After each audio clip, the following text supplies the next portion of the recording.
Hoje é o dia do jogo de Alemanha com a Espanha. Tá todo mundo aqui super ligado. Aqui o circo.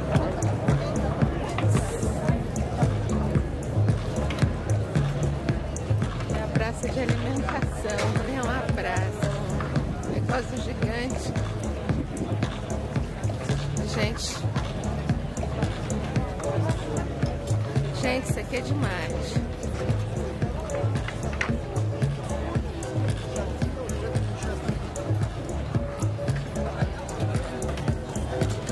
O povo jogando totó. Vou entrar nesse circo aqui pra ver qual é.